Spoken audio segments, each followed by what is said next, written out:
Welcome back. Day number 6 of the World Cup has just wrapped up, and with it, the second game of group stage for groups A and B as well. So the first game was between Wales and Iran. That was the 5 a.m. game.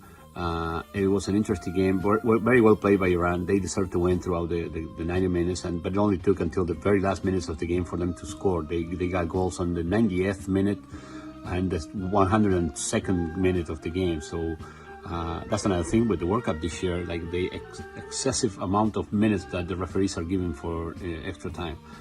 So a great win, very deserved as well for Iran.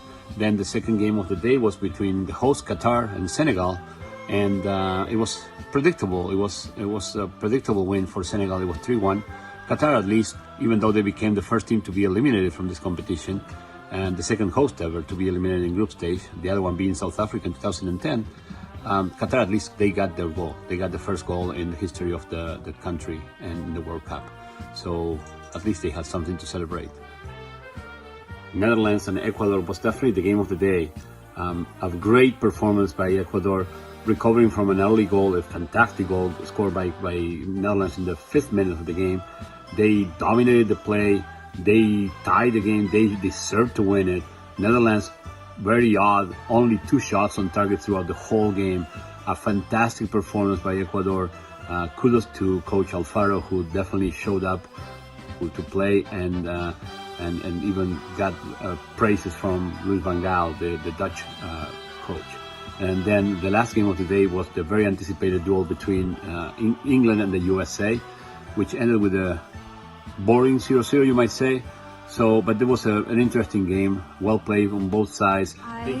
My name's Florencia, and I actually only watched 2 of the World Cup games today, but I think that Ecuador held a pretty good fight against Netherlands, but I do think that Netherlands did deserve to win, even though the score was a tie in the end. And then for the England and USA game, I think that they both played really well, and it was really close throughout, but I think the USA, I kind of wanted them to win. And then for tomorrow, I think that Saudi Arabia is going to beat Poland. Argentina, please beat Mexico. And then I think that France will beat Denmark, and I think Australia will win. Let's continue talking about tomorrow's games. We have Tunisia against Australia at 5 in the morning. That's going to be a game between 2 teams that have little to no chance to advance, I guess. And it should be a tie, probably 1-1 tie, I would guess. If there's going to be a winner in that game, it's going to be Australia, but I will go with a tie. Then we have Poland against Saudi Arabia, and this is a game that normally I would predict an easy win for Poland, but after what I saw Saudi Arabia do against Argentina, I'm not that sure anymore, so I will go with a 1-1 tie. And the other game in the division is going to be France against Denmark, and I'm going to go against all predictions. Everybody assumes that France is going to win this game handily. I will say 1-0 win for Denmark. My accuracy ratio so far is so bad that I just might add another one to it.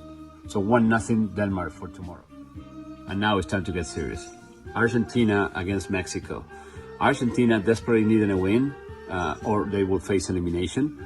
Mexico, same thing. Whoever loses tomorrow can pretty much start booking the tickets for the way back. It's a very complicated game. Argentina has the history behind them. They have beaten Mexico in the last 5 times they played against each other, including the 2 World Cups in a row, 2006 in Germany and 2010 in South Africa. It was interesting because Argentina would beat Mexico only to lose to Germany in the following round in both World Cups. So lots of changes in Argentina. Apparently, Coach Scaloni has decided to make at least 5 substitutions compared to the previous game. Those are Gonzalo Montiel, the Sevilla player, going instead of Nahuel Molina as a right back. Then Lisandro Martinez for Cuti Romero in the center back position. That kind of expected since Romero seemed to have injured himself on the previous game and Martinez went in for him.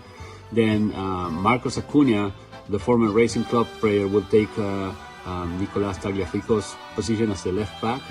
So 3 players in the back out of 4. The only one staying is Otamendi. And then probably the most surprising substitutions, Leandro Paredes is not expected to start tomorrow. and in his replacement is going to be Guido Rodriguez.